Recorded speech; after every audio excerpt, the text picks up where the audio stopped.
Mon rapport personnel à la nature, je pense que c'est un rapport qui se veut très tendre parce que du coup c'est beaucoup autour du tactile ou d'impressions sensorielles qui sont liées à mes expériences personnelles, soit d'immersion dans la nature, qui sont liées à mes voyages, mais aussi à ce que je peux pratiquer tous les jours, soit dans mon jardin, soit dans les forêts autour ou les champs autour. J'ai pu faire plusieurs expéditions dans des coins très reculés de la civilisation, donc au Canada ou à Madagascar ou en Argentine. Et ça a beaucoup nourri mon travail parce que j'y ai vu des choses que forcément je ne vais pas voir en France. Et surtout, je vais aussi voir quel rapport les locaux vont avoir avec le vivant, avec la faune et la flore locale. Et ce qui est très intéressant parce que ça peut prendre des dimensions très très différentes. Dans ma famille, il y a un héritage qui est lié à la chasse. Parce que du coup mes grands-parents chassaient quand ils vivaient en Afrique, donc ils ont vécu pendant longtemps soit au Sénégal, soit au Kenya ou Sierra Leone. C'était aussi une époque complètement différente de la nôtre. Ce qu'ils chassaient à l'époque n'est pas forcément autorisé aujourd'hui. Et moi en fait j'ai grandi aussi au milieu de ça, des souvenirs qui ont été rapportés de la famille. J'ai grandi au milieu de trophées de chasse, des cornes de gazelle, des peaux de zèbres, même de léopards ou des choses comme ça. Très vite, j'avais déjà touché aussi toutes ces matières animales et enlevé aussi une part de mystère qu'il y avait aussi là-dedans. Donc je viens piocher dans ces expériences. Je viens piocher des sensations, des impressions. Je viens regarder qu'est-ce qui peut rapprocher en fait différents règnes, donc le règne végétal ou animal, où est-ce qu'il y a des correspondances. Parce qu'en fait finalement il y a des espèces de gabarits qui se détachent de ça, il y a des espèces d'architecture type qui correspondent en fait à n'importe quel être vivant. Et c'est ça qui m'intéresse particulièrement.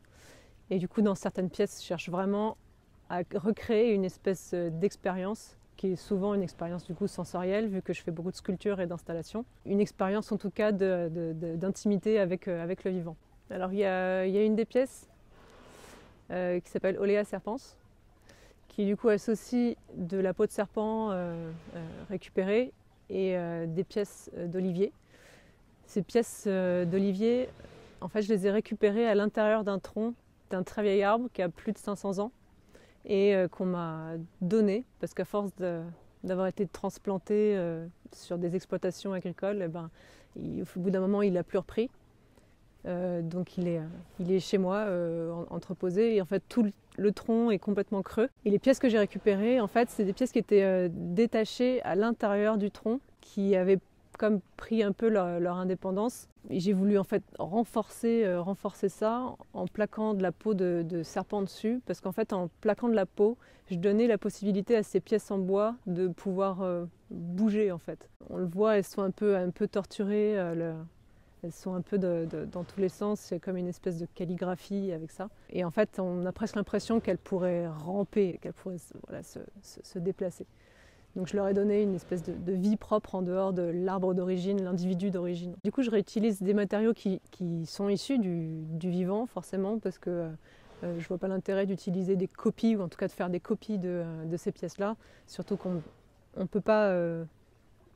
Enfin, ce serait utiliser du faux, quoi. Ce serait pas les vraies matières. C'est que des pièces que j'ai récupérées, qu'on m'a données au fil du temps, parce qu'en fait, plein de gens ont ça dans leur grenier d'un aïeul ou d'un grand-parent chasseur ou même de parents chasseurs. On ne peut pas le jeter parce que c'est trop précieux et en même temps, on ne peut rien en faire actuellement. En fait, je peux récupérer des plumes d'autruche, des peaux de renard, ces serpents qui sont des chutes de maroquinerie.